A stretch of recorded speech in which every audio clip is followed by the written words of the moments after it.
In the early days here, one of the first things that we did was we decommissioned the 2 central gas-fired heating systems. Now, because we're in the countryside, it was LPG, it was really expensive to run and not very helpful either, because the heating simply came out from the ceiling outlets, which is not ideal, right? So we got rid of the LPG tank and we stopped using the heating systems. So the wood fire became our main heating source.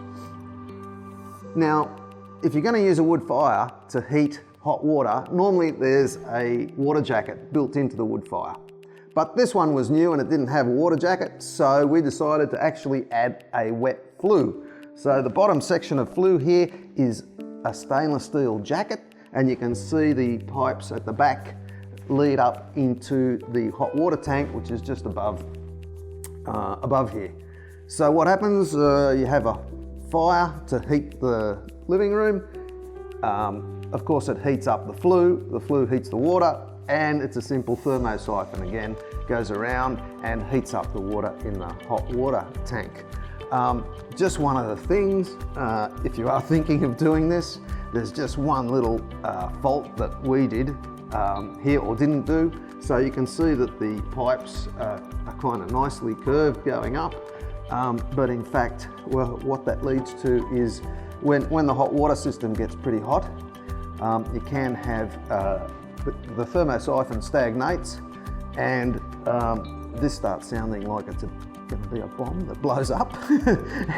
But eventually it boils and has a bit of a hissy fit and the thing starts again. But that can be prevented if the pipe at the back here actually went down before it went up, and that would circumvent that little problem. It's not really a problem, but it just sounds a bit ominous when it happens.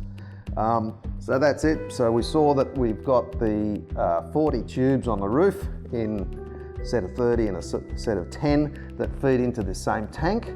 And so when the sun's out, of course, that's heating up the hot water. And when we've got the wood fire on, which is less so now that we've got a couple of really good split systems, because they're just so convenient.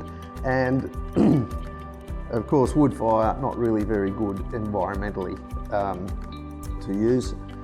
So we use it as it's a minimum use now. So the wet flue doesn't actually do very much for us these days. But when we put it in, yeah, it was the main source of heating, and so it did actually do a fantastic job of providing hot water as well.